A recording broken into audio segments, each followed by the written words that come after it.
Bob Flounders. Hi, Jim. Thanks for your time today. Good to see you, Bob. Jim, that is one deep cornerback room you're working with this year, it would appear. I wanted to ask you about Darius Dixon's progress in season, whether it be in games or on the practice field. How much does his Matter Day experience kind of help in enrolling early? And where do you think he can still get better this year? For a true freshman to be able to do what he's done in practice and compete in the games, I think it's he's at the top end of the curve of guys that I've been around. Um, is it modern day? Is it getting in early? I don't know. I mean, I assume that all of that comes into the equation, but really it's just the individual. He's extremely competitive and studious. And no, I think all he just needs is more experience under the bright lights. We're just continuing to see him get better in practice and the games. Greg Pickle. Hey, Coach, thanks for doing this. I'm just curious where you feel like your linebacker room is from a depth perspective after your top three of Tony, Dom, and Amari after 3 weeks. Still searching, still searching. That's a work in progress. We're trying to bring Tash into the mix. Again, he's a true freshman, so that's difficult. Um, but we think he has the skills to do it. So we've been really trying to get him into the mix, to see how far he can progress this year. Audrey. Hey Jim, thanks for your time. I'm curious where you kind of see Chaz Coleman at right now with his development, and how pleased are you kind of with where he's at, and what maybe does the next steps look like for him? I mean, Chaz has, he's jumped off the screen from the time I first got to be around him, and he's made plays in games. He's um, just really disruptive guy. I think his progress is going to have to come against you know teams that are heavier in the run game and more talented in the run game.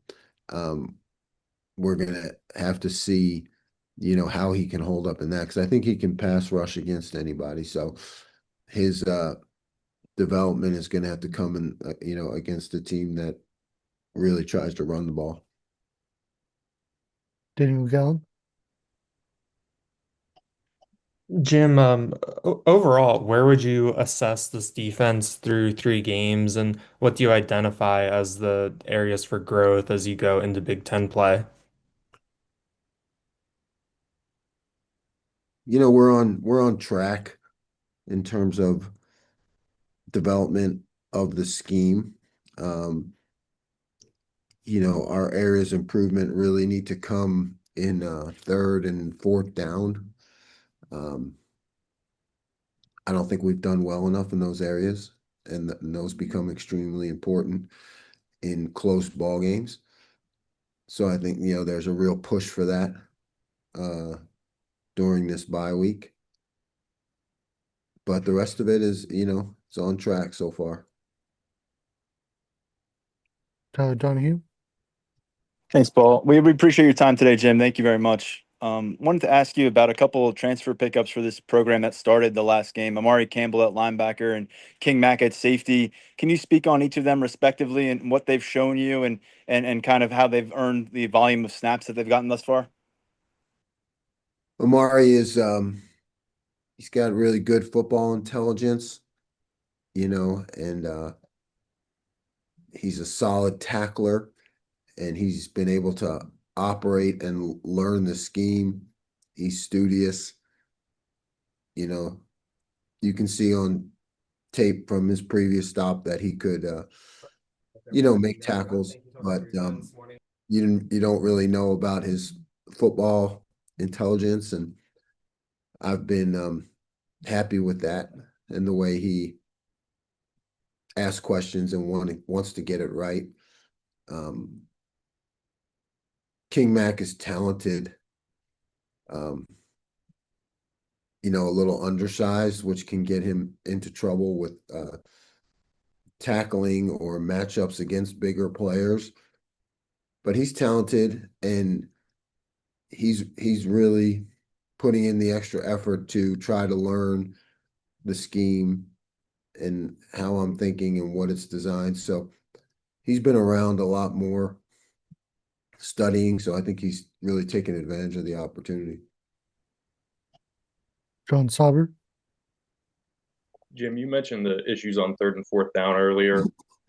The specific things that are happening that are causing you guys to have issues there, and what can you do to improve in that regard? Yeah, it's just you know, playing tighter coverage, matching up tighter in the zones. You know, it's just been little things here and there. You know, backs falling forward, you know, in short yardage situations instead of us knocking them back. You know, so it's nothing major. It's just an overall attitude, really, just, you know, pressing them to know how important it is and cleaning some things up. Mark Wogenrich.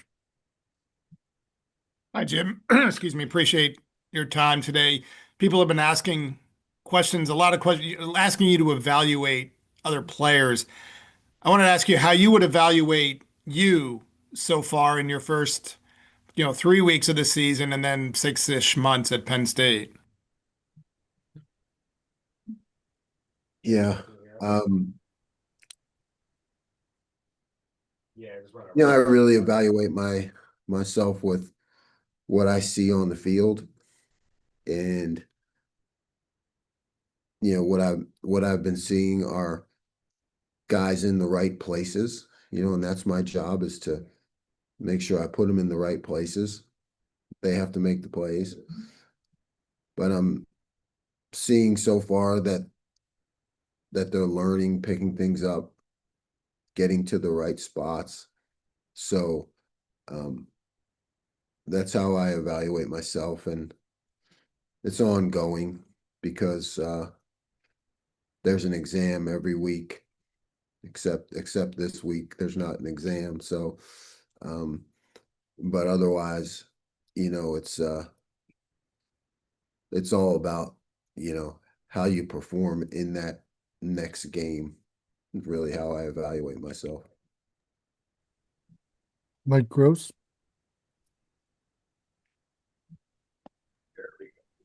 Good afternoon, Jim. Last year when Penn State played Oregon in the Big Ten championship game, Oregon had 28 on the board with like 10 minutes left in the first half against what we all thought was one of the best defenses in the country. And I wonder if you could talk about your film study of that game and just how they were able to do what nobody else was even came close to being able to do. Yeah, well, we didn't do so well against them in our first game against Oregon either. So, you know, they're a really good offense, you know, and they challenge you formationally and with all the different things that they do. So, you know, just have to make sure that we have the guys in the right places. A lot of times against these teams that do so much and they're talented, you know, if you're not in the right place, you don't have a chance. So that's my job, is to just get them into the right place. Max Ralph. Hey Jim, appreciate the time. You talked a little bit about King Mac at safety. We've also seen Belgrave get a couple starts. We've seen Lane play a lot. James keeps talking about how much is on the safeties plate this year with communication and everything. Can you take us through how those guys have handled that and kind of what you see in the competition between all those guys in the early going? Yeah, it's, those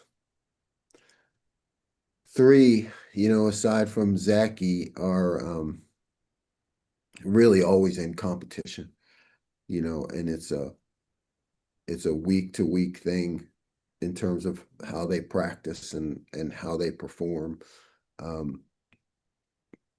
Obviously, yes, there's been a lot of improvements since I first got here in communication, which is required by the safeties in this system. So, they're getting better all the time. It's not at where I want it to be yet, but those three guys they're just competing week to week, and they know that, in terms of who's going to play the most, who's going to be the starter. It continues to be an open competition. John Petitschnok. Hey, Jim, I asked this question knowing that you've already coached in the biggest games imaginable. Have you allowed yourself to look ahead at all to what the environment should be like next Saturday night at Beaver Stadium? And if so, what are you looking forward to about coaching in that atmosphere? No, I haven't looked ahead to that, and I don't. The atmosphere, uh, which is great, for the fans and the players. That's not my job really to think about any of that. Whether it's in a parking lot or in the best atmosphere in football in a whiteout game, it's got to be the same. It has to be consistent for me in terms of our performance. The noise certainly plays into a factor. We practice for that all the time. Thanks for hopping on. Whether it's the whiteout game or not, we got to be very sound with our communication, and that'll make it tougher. So, we're doing all the things that you need to do in terms of, the loud music at practice and all that to prepare our guys for that. Joel Haas. Hey, Jim, thanks for the time. Just wanted to circle back to Alex Tatch. I know you mentioned him briefly earlier, but we didn't see him through 2 weeks, and then he got, I think, 19 snaps against Villanova. What did he do, I guess, throughout the week to put himself in position for that playing time? And is he a guy that we could maybe see burn his red shirt this year? Yeah, I think that's a possibility for him. We evaluate everything, even the D squads when they're going against our offense, and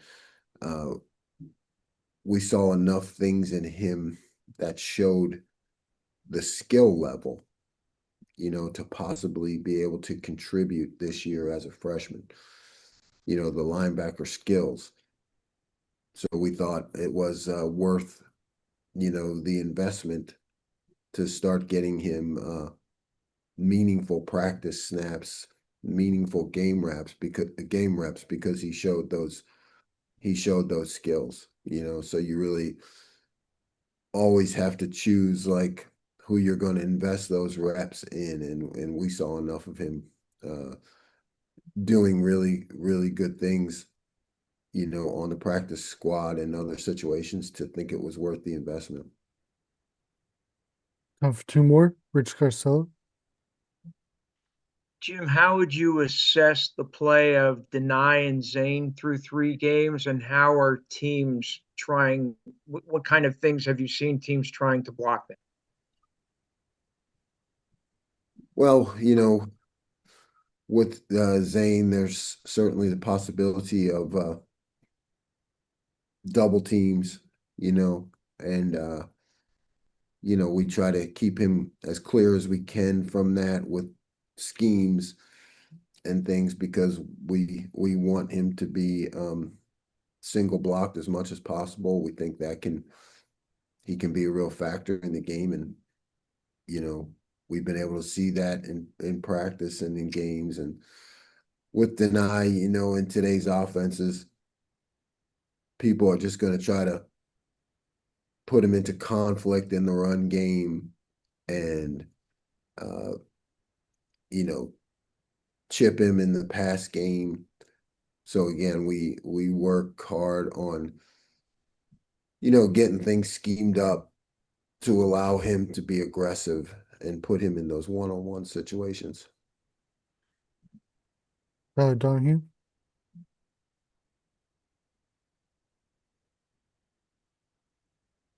Tyler.